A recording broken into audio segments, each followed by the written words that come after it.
We are risking the most expensive thing we have in our life, our bodies.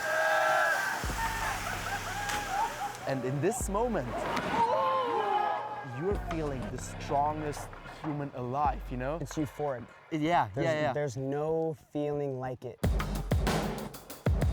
Videos like this are raking up millions of views online. So much so, some creators are quitting their day jobs.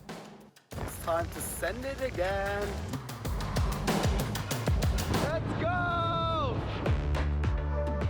Now I'm making a full-time living with it since 2.5 years, traveling the whole world. Freestyle cliff jumpers are part of a global community. Some want it to be recognised as an extreme sport. You see, most traditional diving, they have pointed toes. They're really neat. However, freestyle cliff jumping is more about your own style. Often we'll do jumps up to 35, 40 metres. But there are some significant barriers to overcome, from accessing legal diving spots to agreement on a single set of rules for competition.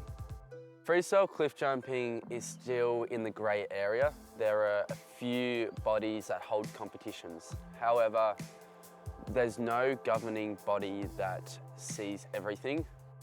We often run into trouble with the police and national parks. You know, a few weeks ago we got kicked out of a spot. National parks don't like it a lot.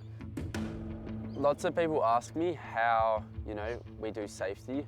It's honestly really easy. We do a really good check of the area, how deep it is, if there are any rocks. When it comes to the jump, we have safety people in the water. If anyone gets knocked out on impact, they're ready to retrieve them and bring them to safety. Are there medical professionals on site for those jumps?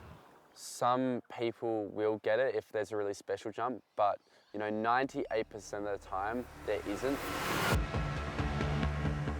Some cliff jumps in Australia have led to serious injury. Last year, 21-year-old Varley Graham fractured his spine, skull and sternum after jumping off a 42-metre cliff in the Blue Mountains.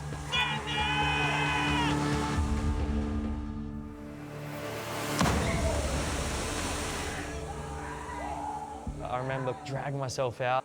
I didn't really realise I'd done so much damage, but I knew I was hurt. Varley discovered cliff jumping online. I saw some videos online and was like, wow, that's crazy. I've got to try that. He befriended American influencer Reagan Popoff. Reagan taught Varley how to death dive, a form of cliff jumping popular online. Death diving is when you land like you're gonna belly flop and at the last second you hit the water. So people think you're about to kill yourself and at the last second, boom, where you land in the water like you're punching. Death dives are awarded so-called world records.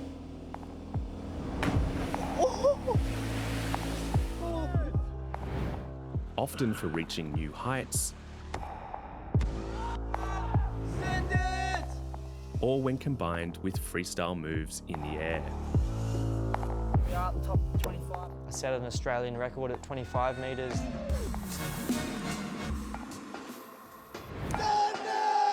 We went to Bali and I did a big 32 metre and just progressed so quickly. When Varley had his accident, he was attempting to break a record. 42.5. He measured it and yelled out, world record, and I was like, no, you're joking.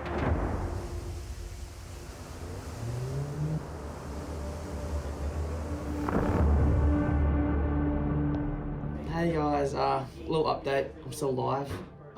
Varley now has implants stabilising his spine and chest.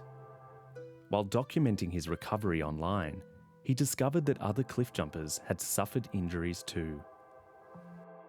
Some of the people I'd followed did actually get injured during some of their jumps, and that wasn't kind of disclosed what injuries or kind of what happened. But I've messaged them since and kind of found out since I did my big jump. I think it is very important to disclose what happened and tell the full story, just so people know what can happen when you go to those heights. The sport is amazing. God damn, gives this a dream. 18-year-old Rowan Wilcox is one of the organisers behind Australia's first international cliff jumping competition. This summer, a ticketed event was held in Tasmania. This was really important to me because I think it separated people from saying, oh, look at these kids, these reckless people jumping off cliffs, to, wow, these international professional athletes are jumping, making it legit. This is only the beginning. We want to make an actual sport that people respect. Weeks before the event, Rowan posted this video. He's set on fire before attempting a death dive. On Instagram, it has over 5.5 million views. How do you defend that from the perception that you're doing it for online views? So a lot of the jumps that we do, you know, we know that they're going to do well online, but it comes back to why we do it. The feeling that we get in the water is unmatched. If someone told me to delete my Instagram account to keep cliff jumping, I would. You know, I'm not doing it for the views, I'm doing it for myself. Since the accident, Vali has continued to jump, but from smaller heights. I kind of realised that I was jumping without much respect for my body, and it was quite a bad influence to social media and the world, and I really want to show that this sport can be done without absolutely pushing heights.